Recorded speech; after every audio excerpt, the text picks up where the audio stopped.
బంగారి, నువ్వు కళ్ళు తుడుచుకో. వాటర్ ఏమైనా తాగుతావా?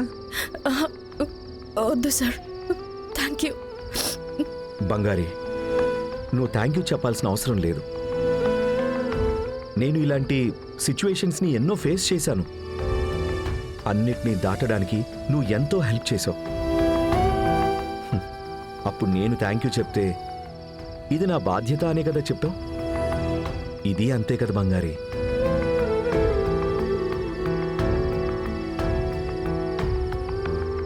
యాక్చువల్లీ నేనే నీకు సారీ చెప్పాలి. సారీ బంగారి, నా వల్లనే నీకు ఇన్ని సమస్యలు. సార్, మీరేం చేస్తారులేండి. బంగారి, నాకంతా అర్థమవుతుంది బంగారి. నాకెందుకో ఈ పెళ్లిలో నువ్వు పోటీకి నిలబడినట్టు మొత్తం కుటుంబం కలిసి నిన్ను రాచి రంపాన పెడుతున్నారు. ఇవాళ వచ్చిన సమస్యకు కూడా అలాంటి ఒక కారణం ఉంటుంది అని నాకెందుకో డౌట్గా ఉంది. కానీ నువ్వు దేన్ని పట్టించుకోకుండా ప్రశాంతంగా వెళ్ళిపోతున్నావు. నేను అదంతా గమనిస్తూనే ఉన్నాను బంగారి. కానీ వీటన్నిటికీ కారణం నేనే కదా. నాకు ఈ పెళ్లికి ఎలాంటి సంబంధం లేదని అందరికీ తెలిస్తే ఆ తర్వాత నన్ను ఎవరూ డిస్టర్బ్ చేయరు కదా, శత్రువుగా కూడా చూడరు. అప్పటి వరకు నేను ఓపిక పడతాను సార్. త్వరలోనే అందరూ అర్థం చేసుకుంటారు. బంగారి, నా పెళ్లి విషయంలో ఎవరు నిన్ను అనుమానించినా నేను నిన్ను స్ట్రాంగ్గా నమ్ముతున్నాను బంగారి. నువ్వు నాకిచ్చిన మాట నిలబెట్టుకుంటావని నాకు నమ్మకం ఉంది.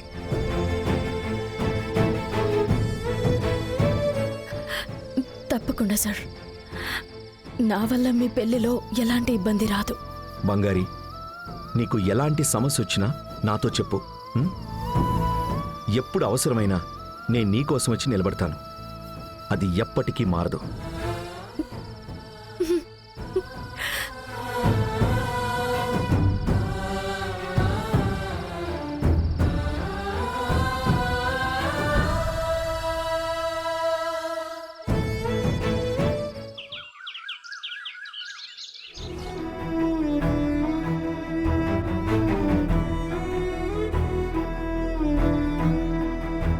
జయా, ఇదిగో టీ తాగు.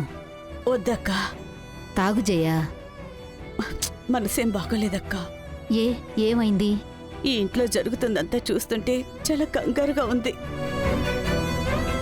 దగ్గరకొచ్చిన అవకాశం నన్ను వదిలి దూరంగా వెళ్ళిపోతున్నట్టుగా ఉంది. ముందు ఈ టీ అయితే తాగు. ఇదిగో తాగు.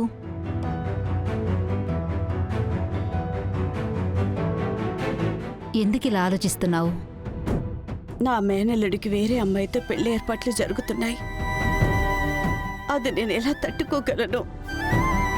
మా అమ్మకి నేను దగ్గర అవ్వడానికి ఆఖరిగా నాకున్న దారి నా మేనల్లుడు రవి మాత్రమే. ఇప్పుడు తాను కూడా. అమ్మా, బంగారి. అమ్మా, అక్కడ మొత్తం సంయుక్త కుటుంబం అంతా వచ్చిందమ్మా. నువ్వు పొరపాటును కూడా వాళ్ళ కళ్ళల్లో పడకు, చాలా పెద్ద ప్రాబ్లం అవుతుంది. అది మంచి కుటుంబమే కాదు బంగారి. ఆ కుటుంబంతో సంబంధాన్ని ఎలా కుదుర్చుకున్నారు? రవిబాబు ఎందుకు ఇలాంటి నిర్ణయం తీసుకున్నాడు? దాని గురించి నువ్వేం మాట్లాడకమ్మా, వదిలే. ఈ పెళ్లి రవి సార్ అనుకున్నట్టే జరగాలి. దానికి మనం తోడుగా ఉండాలి, అంతే అమ్మా. బంగారి, బంగారి, అమ్మా. బంగారి, ఛాన్స్ అమ్మా, నువ్వు లోపలికి వెళ్ళు త్వరగా.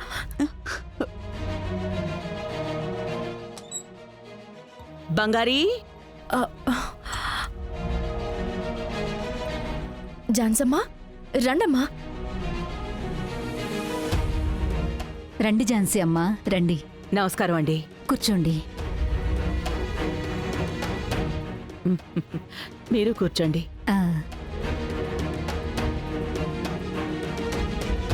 పెళ్లి పనులన్నీ బాగా జరుగుతున్నాయా అమ్మా? జరుగుతున్నాయి.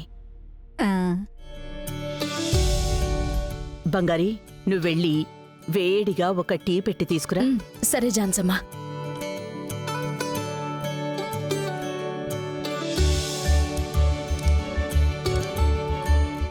మీతో నేను ఒక ముఖ్యమైన విషయం మాట్లాడాలమ్మా.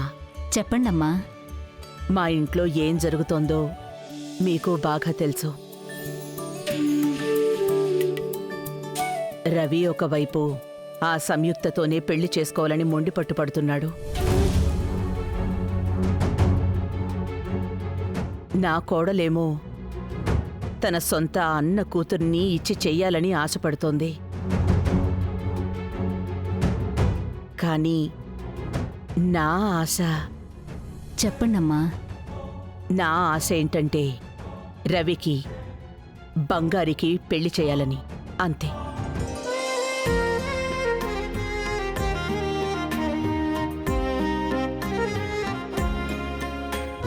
రవికి బంగారికి సరిగ్గా ఉంటుంది. బంగారీనే ఈ కుటుంబానికి సరైన కోడలవుతుంది అని నేను నమ్ముతున్నాను.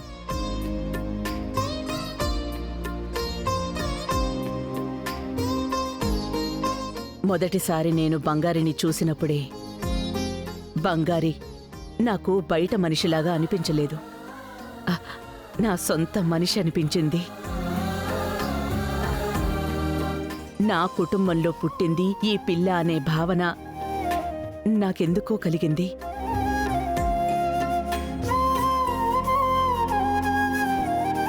అందువల్లే బంగారి నాకు చాలా దగ్గరవ్వగలిగింది. ఆ హక్కుతోనే అడుగుతున్నాను, బంగారిని మా రవికిచ్చి పెళ్లి చేస్తారా?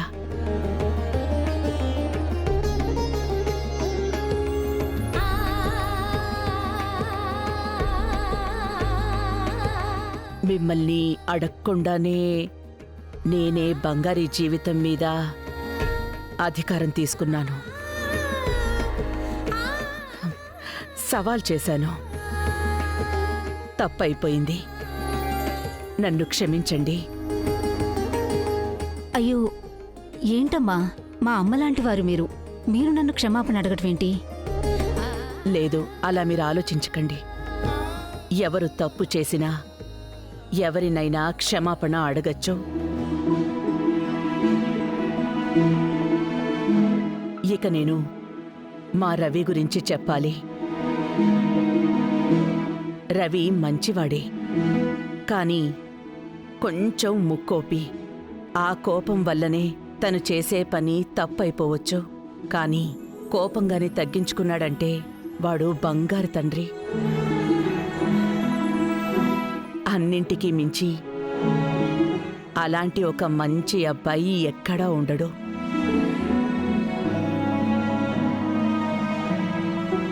రవికి ప్లస్ ఏది మైనస్ ఏది అని నా తర్వాత అంతగా అర్థం చేసుకుంది ఒక్క బంగారి మాత్రమే.